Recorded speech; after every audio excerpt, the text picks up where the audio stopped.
नमस्कार मित्रांनो, प्रत्येक जण आपल्या घरामध्ये देवपूजा करीत असतात। अगदी मनोभावे व श्रद्धेने आपली घरातील जी काही देवपूजा आहे ती करीत असतात। मित्रांनो, दररोज आपण देवघरांमध्ये दिवा प्रज्वलित करतो, परंतु काही वेळेस त्या दिव्याच्या काजळीला फुलासारखा आकार आलेला आपण पाहतो, परंतु आपण याकडे दुर्लक्ष करतो। मित्रांनो, काजळीला फुलाचा आकार आला तर नेमका याचा आपल्या जीवनामध्ये कोणता संकेत आहे हे मात्र कोणालाच माहिती नसते।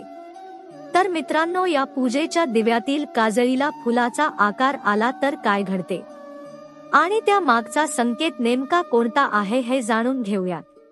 मित्रांनो, आपण जेव्हा देवघरांमध्ये दिवा प्रज्वलित करतो तेव्हा तो दिवा जळत असतानाच काही वेळेस त्या काजळीला फुलासारखा आकार तयार होतो, किंवा जेव्हा दिवा शांत होईल त्यावेळेस त्या काजळीला फुलासारखा आकार तयार झालेले तुम्ही कित्येक वेळा पाहिले असेलच।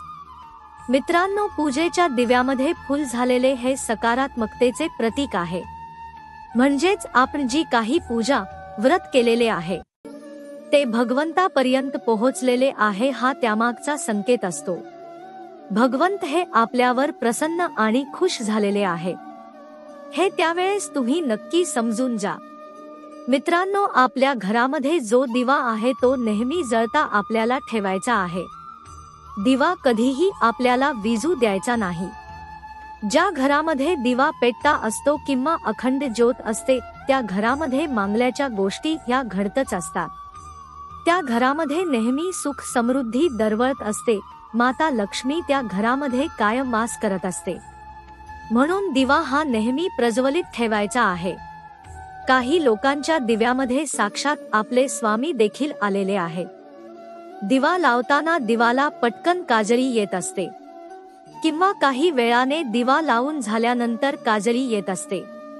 काजळी येण ही एक नॅचरल गोष्ट आहे, मात्र त्या काजळीमध्ये जर विशिष्ट आकार दिसत असतील, विशिष्ट अशा गोष्टी दिसत असतील तर ती गोष्ट खूप मोठी आहे। तर ही गोष्ट देवी शक्तीची असणार आहे। तुम्ही जी सेवा करत आहात, तुम्ही जे भक्ती करत आहात, तुम्ही जर व्रत करत आहात किंवा समजा तुम्ही गुरुवारचे व्रत करत असाल तर गुरुवारच्या दिवशी पूजा करायला सुरुवात केल्यावर 5 मिनिटांमध्ये दिव्यामध्ये काजळी तयार होत असेल तर याचा अर्थ असा होतो की तुम्ही जी सेवा करत आहात, तुम्ही जी भक्ती करत आहात ती मनोभावे करत आहात। तुमचे सेवा भक्ती स्वामी पर्यंत पोहोचलेली आहे। तुमची जी काही इच्छा आहे ती स्वामींजवळ पोहोचलेली आहे। आता समजा इतर दिवशी जर चंद्रकोर बंद असेल तर हा संकेत खूप जास्त शुभ आहे। तुमची जी काही इच्छा आहे ती महाराजांच्या चरणी पोहोचलेली आहे, आणि जर तुम्ही दुसऱ्या कोणत्या देवी देवतांना मानता तर त्यांच्याजवळ ती पोहोचलेली आहे, आणि जी काही तुमची इच्छा आहे ती लवकरच पूर्ण होणार आहे।